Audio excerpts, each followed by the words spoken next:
Hola, bienvenido a una transmisión más de Semilla Compañerismo Cristiano. Estamos seguros de que nuestro recorrido a través del primer libro de los Reyes será de edificación para tu vida. Recuerda que cada lección, más que ser una predicación o una enseñanza, es una guía para tu estudio personal o en grupo. No te pierdas la oportunidad de descubrir por ti mismo las verdades profundas de esta porción de la Escritura. Una vez más, bienvenido.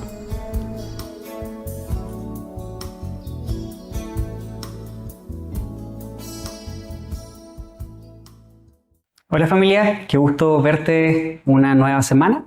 En esta ocasión vamos a compartir la lección 25 y vamos a considerar el capítulo 21 en nuestro estudio del primer libro de Reyes. El título de la enseñanza del día de hoy es Gestación de un pecado. Nuestro versículo clave es el versículo 7, que dice: ¿Acaso no eres tú, Acab, el rey de Israel? Preguntó Jezabel. Levántate y come algo. No te preocupes por eso. Yo te conseguiré el viñedo de Nabot. Nuestros personajes principales son Nabot, Acab y Jezabel. Quiero invitarte a observar que todo pecado comienza como un deseo en nuestro interior que al materializarse trae como consecuencia mucho dolor. Nuestro objetivo principal es reconocer que no controlar nuestros deseos resulta en la manifestación del pecado. Todos en algún momento hemos deseado algo que no tenemos. Por ejemplo, una comida, una casa, una pareja, un viaje. Tú puedes pensar en muchas cosas que has deseado y agregarle más elementos a esta lista que acabo de mencionar. Y muchos de estos deseos en sí mismos no tienen nada de malos, pero otros pueden clasificarse dentro de una categoría como, y voy a ponerlo entre comillas, peligrosos. Son estos deseos que cuando los conseguimos desatan consecuencias negativas que superan con creces al placer inicial de haber alcanzado eso que deseábamos. En la lección de hoy vamos a ver con detalle cómo Acab da rienda suelta a su deseo de poseer algo que no le pertenecía, y a través de esta historia analizaremos los pasos en el proceso de la gestación del pecado. Quisiera invitarte a que en este momento pudieras tal vez pausar el video y hacer una lectura de corrida de todo el capítulo 21 de Primera de Reyes. Y luego de esto, continúes con la reproducción de este video, porque lo que voy a hacer es ir avanzando en 7 momentos diferentes o en 7 tiempos distintos, y voy a ir considerando las porciones de cada uno de ellos. Entonces, si quieres, tómate el tiempo para considerar todo el capítulo y luego esto continúa en la reproducción de tu video. Ok, si ya lo hiciste, quisiera invitarte a considerar la enseñanza del día de hoy a partir de este título, Gestación de un pecado. Y la enseñanza de hoy, como te mencionaba hace un momento, la vamos a dividir en 7 momentos o en 7 etapas o en 7 elementos que están incluidos dentro de este proceso de gestación. ¿Qué es una gestación? Tú y yo atravesamos un proceso de gestación cuando estábamos dentro del útero de nuestra madre. Cuando el espermatozoide fecundó al óvulo, inició el proceso de gestación que dio como resultado a ti y a mí, eventualmente con una vida fuera del útero de nuestra madre. Entonces, este proceso, desde que se concibe algo hasta que va creciendo y da como resultado algo, es lo que estoy considerando en este momento como la gestación. ¿Gestación de qué? Gestación del pecado. El primer punto que quisiera invitarte a considerar dentro de esta progresión en la gestación del pecado es, primero, el deseo. Todo comienza por un deseo, algo que entra a través de nuestra vista o un gusto que tú y yo queremos darnos. Es el lugar en donde este proceso comienza a darse. Para ello, quisiera que volviéramos a nuestra historia, a los versos 1 y 2. Acompáñame a leerlos. Había un hombre llamado Nabot de Jezreel, que era dueño de un viñedo ubicado en Jezreel, al lado del palacio de Acab, rey de Samaria. Cierto día, Acab le dijo a Nabot: ya que tu viñedo está tan cerca de mi palacio, me gustaría comprarlo para usarlo como huerta. A cambio te daré un viñedo mejor, o bien, si prefieres, te pagaré con dinero. En este momento estamos viendo a Acab, rey de Israel, deseando algo que no estaba dentro de sus posesiones. Y esto es algo interesante porque Acab estaba deseando algo que él no podía poseer, o más bien que no debía poseer. Si vas a Levítico capítulo 25, verso 23 y Números capítulo 36, verso 7, vas a poder observar las prescripciones muy claras que Dios dio a Israel respecto de este tema.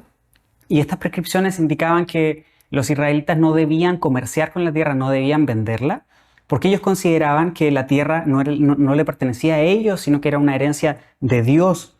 Por lo tanto, el venderlas era faltar a este principio que Dios les había mandado. Por lo tanto, Acab debió haber sabido esta prescripción dada allá en Levítico y en Números. La tierra es una herencia de Dios que podría rentarse en algunos casos particulares, pero no venderse. Tampoco era algo que se pudiera intercambiar dentro de una tribu, mucho menos entre tribus diferentes. Por lo tanto, en este primer paso o en esta primera etapa, en este proceso de gestación del pecado, vemos a Acab deseando algo que no le pertenece y no solamente eso, sino como te menciono, algo que él no debería tener. Y creo que este es el primer paso en tu propio proceso de gestación del pecado y en mi propio proceso de gestación del pecado. Todo comienza, como te mencionaba hace un rato, a través de algo que queremos tener, que no tenemos y que eventualmente está dentro de esta categoría de peligrosos. Son estas cosas que tú y yo sabemos que no nos corresponde tener o hacer o adquirir, pero por alguna razón es algo que nos gusta, es algo que quisiéramos tener. Todo comienza por ahí. El segundo momento en esta progresión de la gestación de este pecado de Acab se detalla en los versos 3 y 4 y corresponde a la oportunidad de huir. Vamos a leer.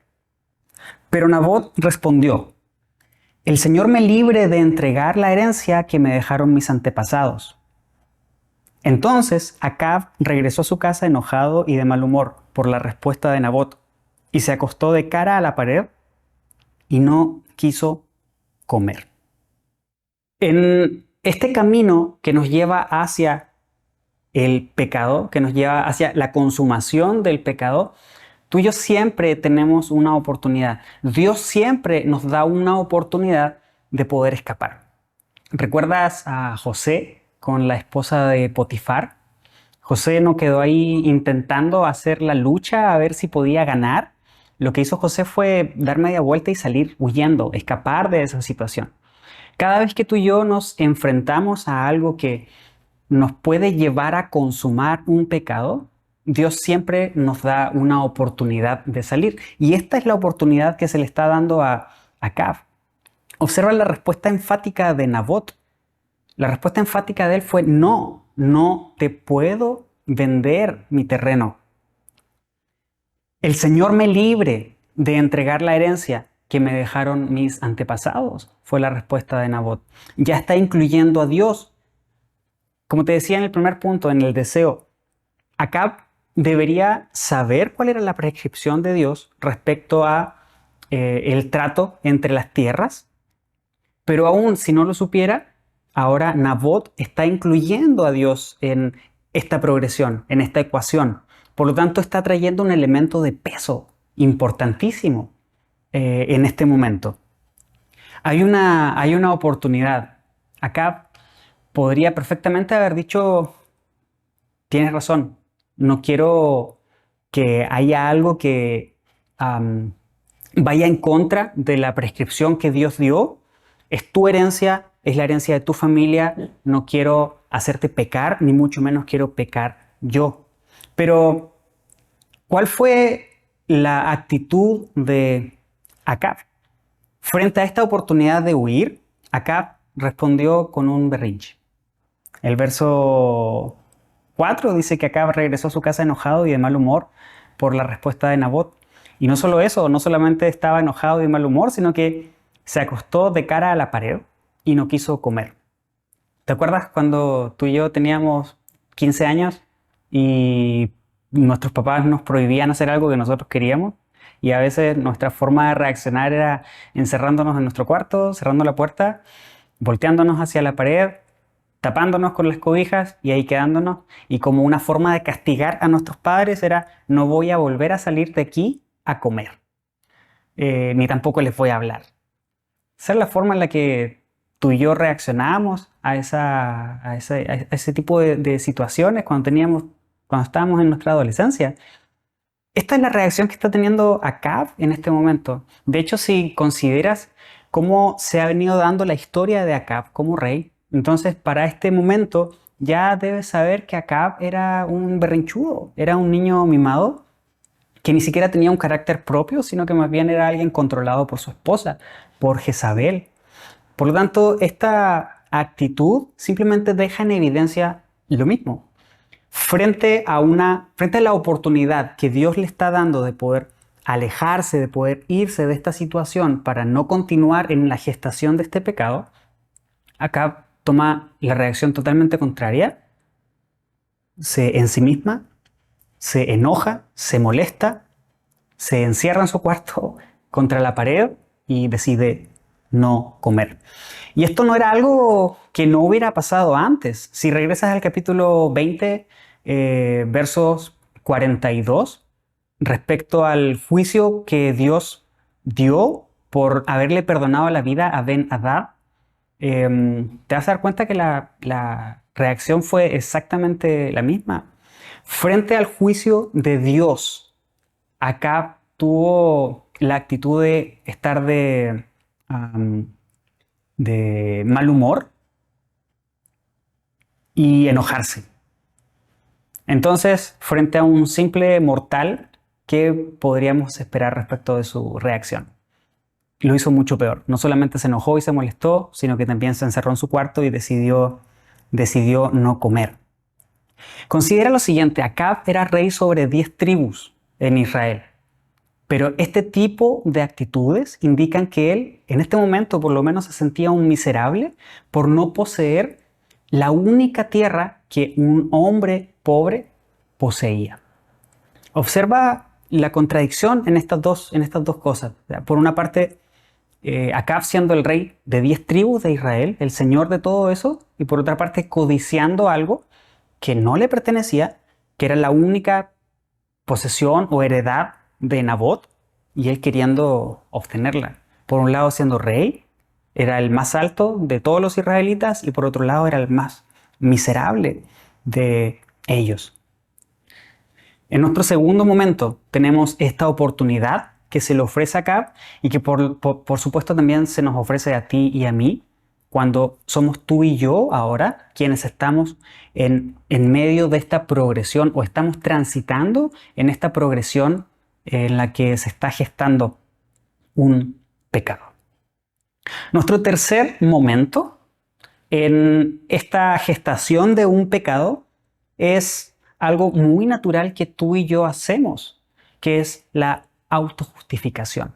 Es decir, el buscar razones de por qué sí deberíamos tener lo que estamos deseando, a pesar de saber que no nos corresponde tenerlo. Vamos a los versos 5 al 7. ¿Qué te pasa? Le preguntó su esposa a Jezabel: ¿por qué estás tan disgustado que no quieres comer nada? Le pedí a Nabot que me vendiera su viñedo. Incluso le ofrecí canjeárselo por otro mejor, pero no quiso. Le contestó Acab: ¿acaso no eres tú el rey de Israel? Preguntó Jezabel. Levántate y come algo. No te preocupes por eso. Yo te conseguiré el viñedo de Nabot. La respuesta de Jezabel frente al berrinche de Nabot revela quién realmente gobernaba sobre Israel. No era Acab, sino que era Jezabel, a través de Acab. Con Jezabel se representan todas estas ocasiones, como te decía hace un momento, en las que buscamos autojustificarnos, es decir, buscamos desarrollar razones que sustenten nuestra necesidad de obtener algo que tú y yo sabemos que no deberíamos tener. Cuando codiciamos algo que no es nuestro y empezamos a pensar en por qué sí debería tener. Y las malas razones comenzamos a silenciarlas o comenzamos a expulsarlas. Pero sí damos lugar a que nuestra mente eche a volar la imaginación para desarrollar tal vez argumentaciones poderosas en cuanto a por qué sí deberíamos tener eso que deseamos. Jezabel representa esto en este momento. Piensa en tu propia progresión, en este caminar de la gestación de un pecado. ¿Cuántas veces has hecho este ejercicio de pensar en razones que sustenten tu reclamo sobre algo que no tienes, sobre algo que no es tuyo, sobre algo que a priori sabes que te hace daño y que peor aún atenta en contra de las prescripciones del Señor, pero que simplemente estamos en este camino de la gestación de un pecado y no queremos abandonarlo? Y ahí vamos, y ese deseo continúa haciéndose más fuerte y creciendo dentro de nosotros. Ya pasamos por simplemente echarle el ojo y desearlo. No nos percatamos de la posibilidad que Dios nos dio de salir de ahí. Más bien comenzamos a pensar en razones de por qué sí deberíamos tener lo que tenemos. Cuando llegamos a este punto, pasar al siguiente es muy fácil. Y la línea que separa este punto de la autojustificación de la siguiente también es muy delgada. El siguiente elemento en esta progresión de la gestación de un pecado es la planificación. En este momento es cuando tú y yo ya decidimos ir por aquello que deseamos. Entonces comenzamos a tramar el cómo lo vamos a conseguir. Acompáñame a leer los versos 8 al 10. Entonces ella escribió cartas en nombre de Acab, las selló con el sello del rey y las envió a los ancianos y a los demás líderes de la ciudad donde vivía Nabot. En esas cartas daba la siguiente orden: convoquen a todos los ciudadanos a que se reúnan para tener un tiempo de ayuno y denle a Nabot un lugar de honor. Luego, sienten a dos sinvergüenzas frente a él que lo acusen de maldecir a Dios y al rey. Después sáquenlo y mátenlo a pedradas. En este punto hay varios elementos que son muy interesantes de observar. El primero de ellos es que Jezabel decide maquinar un plan para matar a Nabot. Y para llevar a cabo ese plan, empieza a enviar cartas y lo hace en nombre de Acab a través del sello del rey. Hizo su carta, la escribió, la cerró y le puso el sello del rey y la envió a los ancianos. ¿Qué significa esto? Si ella usó el sello de Acab, el sello del rey, significa que Acab estaba totalmente enterado y estaba de acuerdo con todo lo que Jezabel estaba haciendo. Por lo tanto, aunque Jezabel era quien estaba ejecutando el plan, o más bien estaba maquinándolo y estaba tramándolo y estaba llevándolo adelante, Acab estaba en pleno conocimiento de todo lo que estaba ocurriendo y aparte de eso estaba consintiendo en todo lo que Jezabel estaba haciendo. ¿Qué es lo que está ocurriendo en este momento? Jezabel está preparando un complot en contra de Nabot. según la ley, alguien que blasfemara en contra de Dios y en contra del rey debía morir. Eso lo puedes encontrar en Éxodo capítulo 22, verso 28 y Levítico capítulo 22, versos 15 al 16. Se estaba basando en elementos legales prescritos por Dios para matar a un hombre inocente.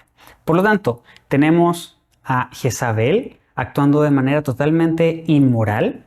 Tenemos a Acab consintiendo el actuar de Jezabel, pero no solamente ellos, sino que también tenemos a otros actores, a los ancianos de la ciudad, que estuvieron de acuerdo en llevar a cabo el plan de Jezabel, y aparte de eso, a los dos sinvergüenzas que sentaron frente a Nabot para que dieran falso testimonio acerca de él. Considera al rey, a la reina, a los ancianos y a estos sinvergüenzas. Por lo tanto, podemos suponer, sin miedo a equivocarnos, de que la decadencia espiritual de Israel en este momento era horrible. La vida espiritual de Israel era horrible. Y de hecho, si consideras los capítulos anteriores de nuestro estudio de Reyes, vas a poder recordar eso. Se nos describe, este rey hizo lo malo, tal rey hizo lo malo, este rey hizo lo malo. Por lo tanto, la vida espiritual de Israel estaba en una decadencia no antes vista. De hecho, unos versos más adelante vamos a llegar a este punto, que en el reinado de Acab, la decadencia espiritual llegó a niveles nunca antes vistos en Israel. Bueno, tenemos esta escena de Jezabel organizando un complot en contra de Nabot. Cuando tú y yo pasamos por este proceso de autojustificación, de encontrar las razones de por qué deberíamos seguir adelante en la búsqueda de eso que deseamos, es muy fácil para nosotros asociarnos con personas que nos secunden, con personas que nos alienten a alcanzar lo que tú y yo queremos, o peor aún, podemos tener inclinaciones a utilizar a personas con o sin su conocimiento para que nosotros podamos beneficiarnos de aquello que queremos obtener. En cualquier circunstancia, piensa en cuando has decidido conscientemente ir tras la búsqueda de lo que sabes que no es correcto. ¿Qué tan inclinados somos a buscar un buen consejo de alguien que es espiritualmente maduro, espiritualmente sabio, respecto de buscar los consejos de aquellos que nos dicen, sigue tu corazón? Tú sigue tu corazón, sigue tus impulsos, vive el momento, si eso es lo que tú deseas, entonces ve por él, sin considerar las consecuencias, ¿no? Entonces, asociarnos con personas de este tipo, que básicamente siguen lo mismo, siguen sus propios deseos, así como tú y yo en ese momento también los estamos siguiendo, lo único que va a ocurrir es que vamos a terminar fortaleciendo nuestra búsqueda de aquello que no nos corresponde, que no nos beneficia y que va en contra de lo que Dios quiere para nosotros. Comenzamos con el deseo. En algún momento Dios nos da la oportunidad para poder salir de esta progresión en la gestación del pecado.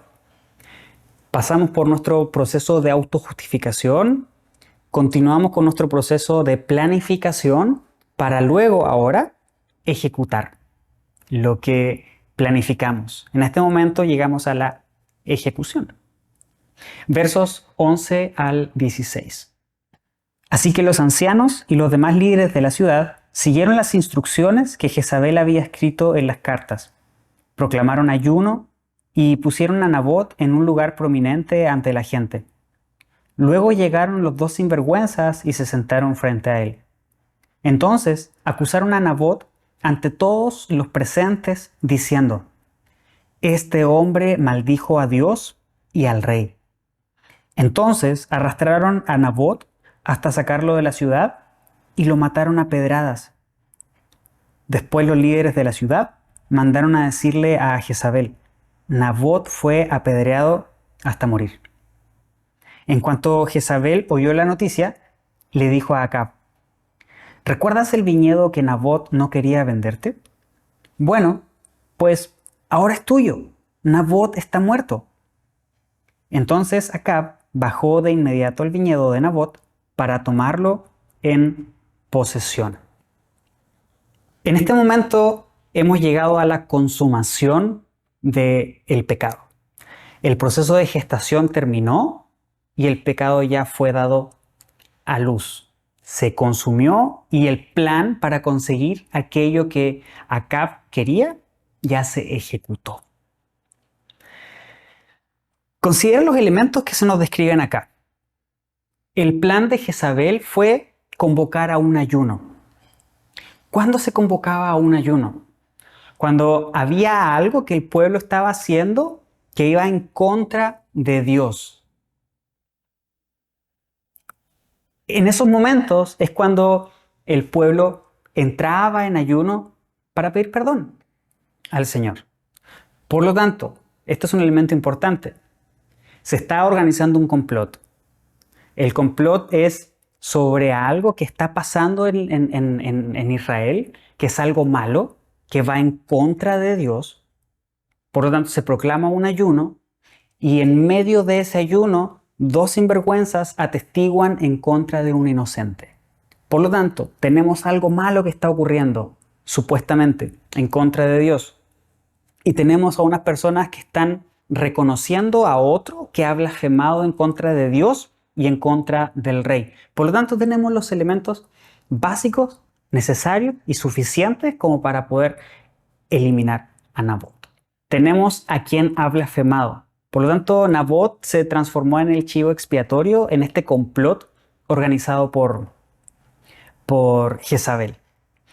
Esto fue similar a lo que ocurrió con Jesús y con los falsos testigos que hablaron en contra de él, diciendo que él había blasfemado en contra de Dios y en contra de César.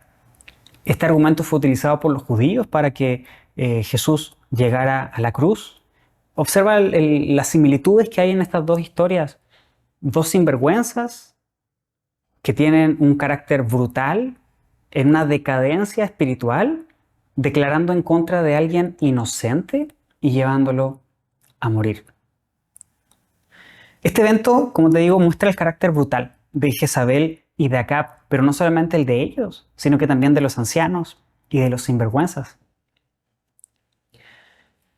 Aunque Nabot ya estaba muerto, ahora continuando nuestra historia, su tierra ahora pertenecía a sus hijos. La heredad continuaba en su familia. Sin embargo, en la historia se nos detalla que una vez que Acab se enteró que Nabot estaba muerto, bajó hacia la tierra para tomarla en posesión. Aquí tenemos dos posibles situaciones que pueden estar ocurriendo. Una de ellas es que se haya decidido tomar a Nabot como un criminal por su blasfemia ante Dios y ante el rey. Por lo tanto, en este juicio criminal que se le hizo, se le trató como a un criminal y se le despojó de todas sus tierras. En ese sentido, Acab podría reclamarlas. Sin embargo, si avanzamos al segundo libro de Reyes, en el capítulo 9, verso 26, nos vamos a encontrar con un elemento que es clave para poder entender, o más bien para poder tener una perspectiva un poco más amplia de qué es lo que pasó en este momento. Acompáñame a Segunda de Reyes, capítulo 9, verso 26. Juro solemnemente, dice el Señor, que en esta misma parcela le daré su merecido por el asesinato que vi ayer de Nabot y de sus hijos. Así que tínenlo en la propiedad de Nabot, tal como dijo el Señor. Si consideras lo que se nos detalla en el segundo libro de Reyes, entonces podemos tener una perspectiva más amplia de lo que ocurrió una vez que Nabot fue acusado de blasfemia en contra de Dios y en contra del rey. No solamente lo mataron a él, sino que también mataron a su familia. Por lo tanto, el pecado de Acab y de Jezabel no solamente atentó en contra de una persona, sino que más bien atentó en contra de toda su familia. Esto aumenta la gravedad de la historia que estamos considerando en este momento.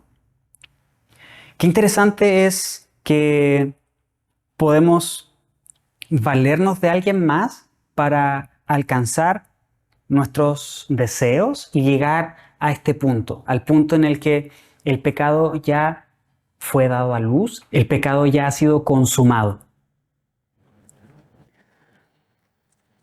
Como tú y yo bien sabemos, en el proceso de gestación de un pecado, la historia no termina cuando el pecado se consuma, cuando alcanzamos finalmente lo que queremos, aún sabiendo que va en contra de lo que Dios quiere para nosotros. La historia no termina ahí, la historia continúa. Y por supuesto que también continuó acá. Y cada vez que un pecado se da a luz, no viene solo, sino que viene acompañado de una o de varias consecuencias. Vamos a considerar ahora los versos 17 al 26 para observar cuál fue la consecuencia de Acab y de Jezabel por este pecado en contra de Nabot. Pero el Señor dijo a Elías: ve a encontrarte con el rey Acab de Israel, que gobierna en Samaria. Estará en Jezreel, en el viñedo de Nabot, adueñándose de él. Dale el siguiente mensaje. Esto dice el Señor: ¿no te bastó con matar a Nabot? ¿También tienes que robarle? Por lo que has hecho, los perros lamerán tu sangre en el mismo lugar donde lamieron la sangre de Nabot. Así que, enemigo mío, ¿me has encontrado?, le dijo Acab a Elías. Sí, contestó Elías, te encontré porque te has vendido para hacer lo malo a los ojos del Señor. Por eso ahora el Señor dice: traeré calamidad sobre ti y te consumiré. Destruiré a cada uno de tus descendientes varones, tanto esclavos como libres, en todo Israel. Voy a destruir a tu familia, como lo hice con la familia de Jeroboam, hijo de Nabat, y con la familia de Baasa, hijo de Ahías, porque me hiciste enojar mucho e hiciste pecar a Israel. En cuanto a Jezabel, el Señor dice: los perros se comerán el cuerpo de Jezabel en la parcela de Jezreel. A los miembros de la familia de Acab que mueran en la ciudad, se los comerán los perros, y a los que mueran en el campo, se los comerán los buitres. Nunca nadie se entregó tanto a hacer lo que es malo a los ojos del Señor como Acab, bajo la influencia de su esposa Jezabel.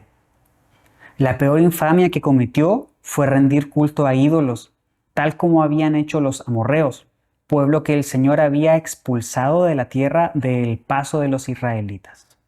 En este momento estamos viendo la consecuencia del pecado de Acab y de Jezabel. Como te mencionaba hace un momento, todo pecado no viene solo, sino que viene acompañado de una consecuencia. Y esa consecuencia varía dependiendo de la gravedad del pecado que tú y yo cometamos. En este momento, Elías confronta a Acab y lo señala como el culpable de la muerte de Nabot. Observa qué interesante es esto. Aunque quien planificó el complot y quien incentivó la participación de los ancianos y de los sinvergüenzas fue Jezabel, el responsable frente a Dios no fue ella, sino que fue Acab. Esta profecía que es dada aquí a Acab se cumple en Primera de Reyes, capítulo 22, verso 38, y en Segunda de Reyes, capítulo 9 al 30, hasta el capítulo 10, verso 28. Dios anunció el final de la dinastía de Omri, que es el padre de Acab, de la misma forma en la que ocurrió este fin de la dinastía con Jeroboam y también con Baasa. Observa este elemento que es repetitivo en el libro, en lo que hemos venido estudiando en el libro de Reyes. Un rey hace lo malo, el otro hace lo malo, el otro hace lo malo, y Dios eliminando su dinastía de la tierra, quitándolos del medio de Israel. Esto nos dice muchísimo en cuanto a lo que Dios quiere y lo que Dios espera de nosotros en referencia al pecado, a no jugar con él, a no guardarlo en un corazón, en un punto o en un lugar dentro del corazón y seguir gestándolo y permitir que esto vaya aumentando en progresión hasta llegar a el pecado y a cometer el pecado en sí. Él quiere eliminarlo de raíz inmediatamente. Eso nos habla bastante. Y en esta consecuencia, eso es lo que ocurre. Eso es lo que Dios le promete a Acab. Considera cómo Acab recibe a Elías cuando Elías lo va a buscar al campo de Nabot. Me has encontrado, enemigo mío. Considera estas palabras que nacen del corazón de alguien que aún no se considera culpable por lo que acaba de hacer. Acab en este momento no toma responsabilidad por lo ocurrido. Hasta este punto aquí no ha pasado nada, todo está bien, aquí yo no he hecho nada. Sin embargo, Elías tuvo la valentía como un profeta de Dios de confrontar al rey con lo que había ocurrido. Y Acab se nos describe también como el rey más perverso de Israel. En el verso 25 y 26 se nos describe esto. Considera por un momento cuál es la diferencia entre Acab y los reyes anteriores. Cada uno de ellos hizo lo malo y llegamos con Acab y se nos describe esta situación que pasó con Nabot y entre paréntesis se nos dice que nunca nadie se entregó tanto a hacer lo malo a los ojos del Señor como Acab. Y se nos dan dos elementos importantes. Uno es que fue manipulado por Jezabel, es decir, la influencia que él permitió que ella tuviera sobre él.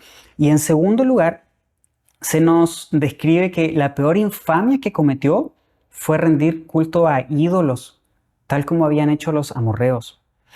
La palabra ídolos en el hebreo significa cosas redondas, objetos redondos.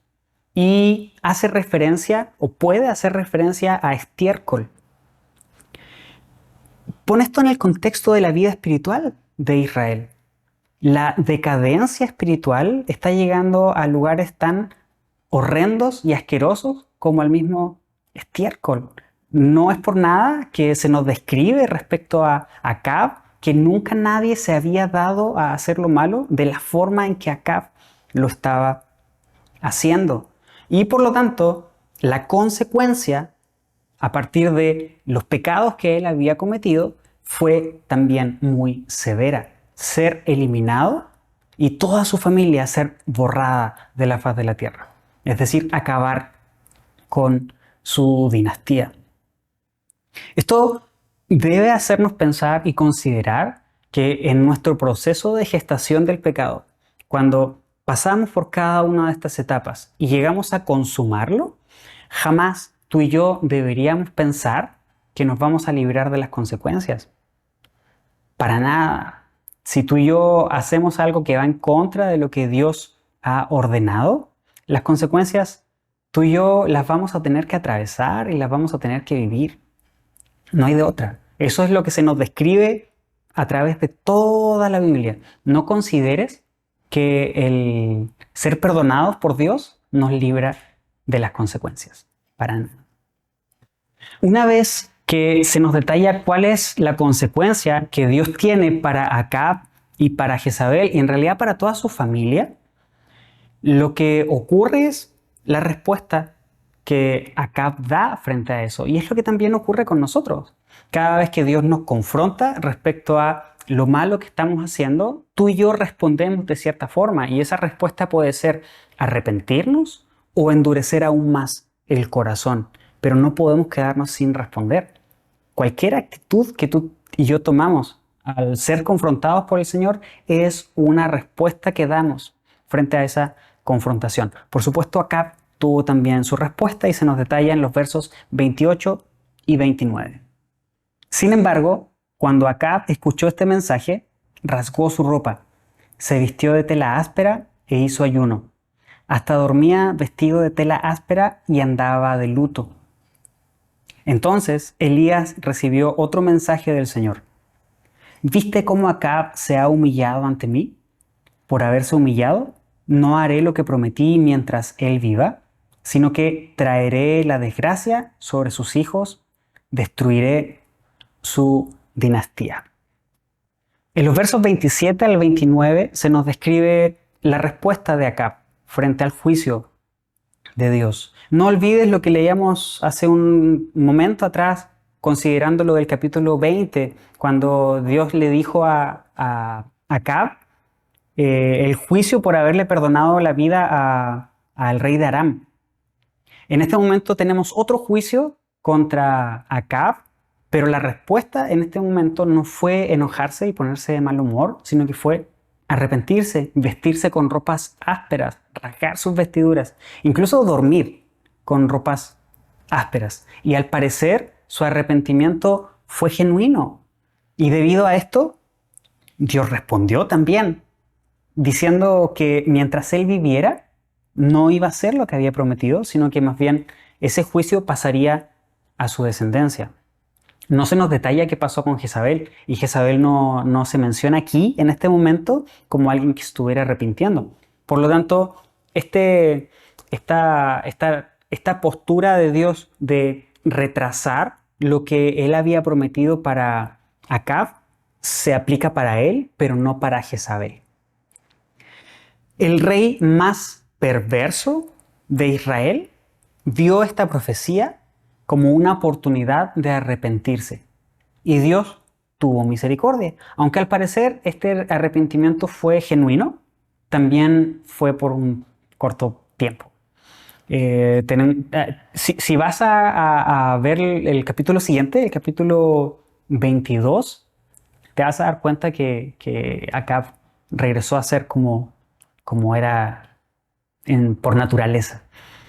Pero en este momento su arrepentimiento al parecer sí es genuino. Pero permíteme volver al punto anterior en esta progresión que estamos considerando el día de hoy, que es la consecuencia. Aunque Acab se arrepintió, no lo eximió de la consecuencia.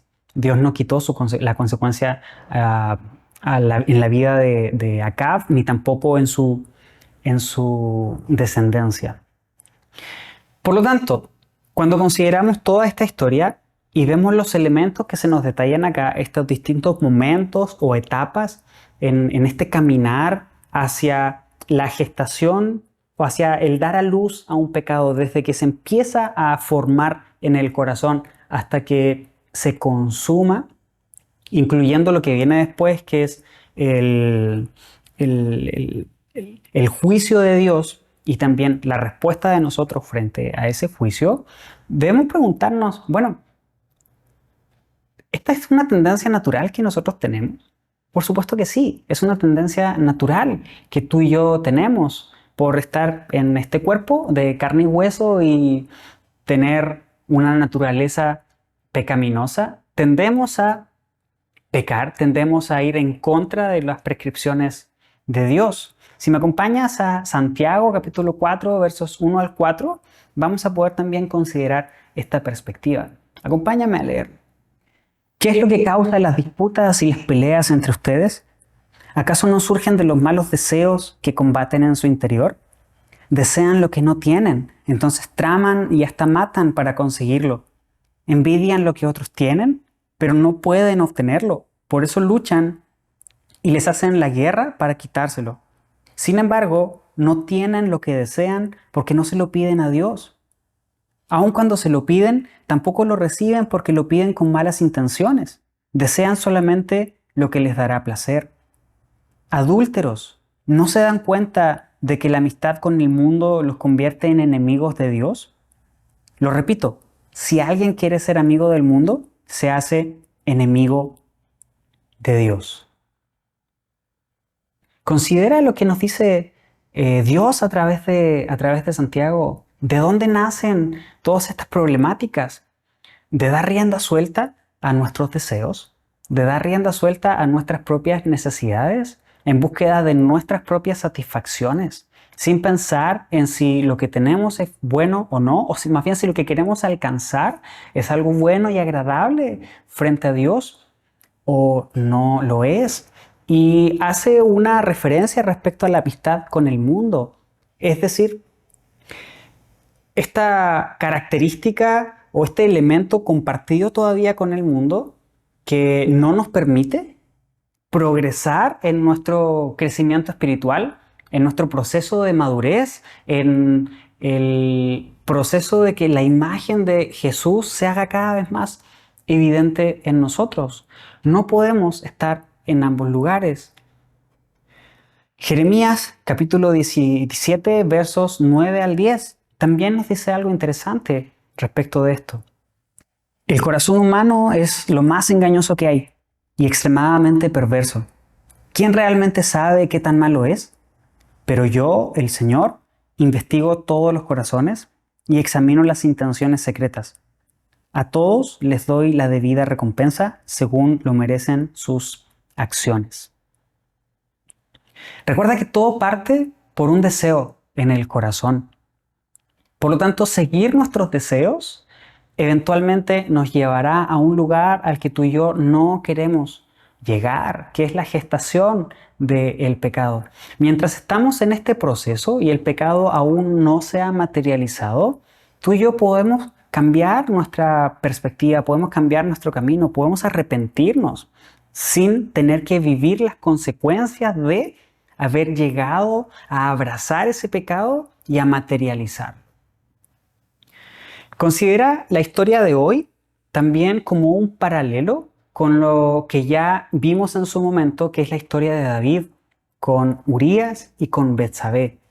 Piensa en lo siguiente: David deseó algo que no era de él, a la mujer de Urías. Cuando continuó abrazando ese sentimiento, ese deseo, tramó un plan para que Urías fuera asesinado. Aunque él no participó en el asesinato, él no fue el autor material de ese asesinato, sí fue el autor intelectual de ese homicidio. Una vez que Urías fue asesinado, ahora David tomó para sí a esta mujer, a Betsabé. Y después de eso fue confrontado por el profeta Natán. Y frente a esta confrontación, David también tuvo una respuesta, y fue de arrepentimiento. David amaba a Dios profundamente, por lo tanto el arrepentimiento de David fue un arrepentimiento genuino. ¿Te das cuenta cómo estos elementos se repiten en la historia de David? Y si nos tomamos un tiempo para pensar en nuestras propias luchas, en nuestras propias batallas, nos vamos a dar cuenta de que estos elementos que acabamos de ver en Primera de Reyes, que también tienen un paralelo con la historia de David, siguen repitiéndose en nosotros. ¿Qué podemos hacer para salir de ahí?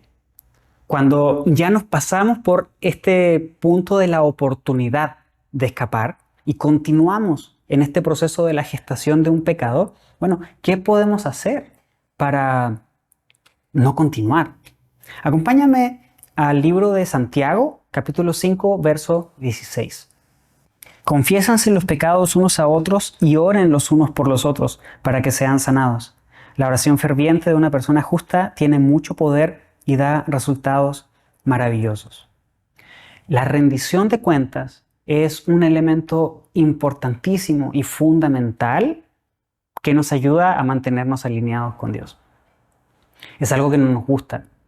Exponer nuestro corazón, exponer nuestros deseos, las situaciones con las que luchamos, exponérselas a alguien más, es algo que no nos gusta porque naturalmente nos causa vergüenza. Y es algo natural, como te digo, todos quienes pasamos por un proceso de rendición de cuentas tenemos que atravesar estas sensaciones con las que luchamos, que es sentir vergüenza, incomodidad, pero es parte de lo que Dios quiere que tú y yo hagamos, porque eso denota humildad de tu parte y también de la mía. Ríndanse cuentas unos a otros. Por lo tanto, ¿a quién tenemos que buscar para rendir cuentas? A alguien que sea espiritualmente maduro, a alguien que sea espiritualmente sabio y que nos pueda ayudar, que nos pueda confrontar en nuestra situación y que nos acompañe en el proceso de arrepentirnos y seguir lo que Dios sí quiere que hagamos. El arrepentimiento, por una parte la rendición de cuentas y por otra parte el arrepentimiento también es fundamental. En nuestro ejemplo, Acab rasgó sus vestiduras y se vistió con ropa áspera. Pero ¿qué es lo que nos dice Joel respecto de esto? Acompáñenme a Joel capítulo 2, verso 13. No se desgarren la ropa en su dolor, sino desgarren sus corazones. Regresen al Señor su Dios, porque Él es misericordioso y compasivo, lento para enojarse y lleno de amor inagotable. Está deseoso de desistir y no de castigar. El arrepentimiento, no romper nuestras vestiduras de manera literal, de manera externa, sino que más bien hacerlo de manera interna, en nuestro corazón. Dolernos por lo que está sucediendo, pero humillarnos ante Dios y pedir perdón y cambiar nuestra dirección. El Salmo 51, verso 17, dice lo siguiente: el sacrificio que sí deseas es un espíritu quebrantado. Tú no rechazarás un corazón arrepentido y quebrantado, oh Dios. Si hemos estado atravesando por un proceso de gestación de un pecado, y lo hemos pasado, eventualmente lo estamos pasando ahorita, y tal vez lo pasaremos mañana también, recuerda, tenemos la oportunidad de salir de ahí. Tenemos elementos importantes que es la rendición de cuentas en medio de una comunidad que nos ayude a regresar a nuestro camino al Señor. Pero por sobre todas las cosas, un corazón humilde, un corazón arrepentido es algo que Dios jamás va a rechazar. Que Dios te bendiga. Nos vemos la próxima lección. Esperamos que lo que hemos considerado el día de hoy te anime, principalmente a profundizar más en el texto bíblico, pero que de igual manera te guíe a hacer las aplicaciones prácticas que necesitas para crecer y madurar en el Señor. Ya sea que estés participando en una semilla en casa local o nos sigas desde cualquier otro lugar, gracias por acompañarnos. Nos vemos en nuestra próxima transmisión. Hasta pronto.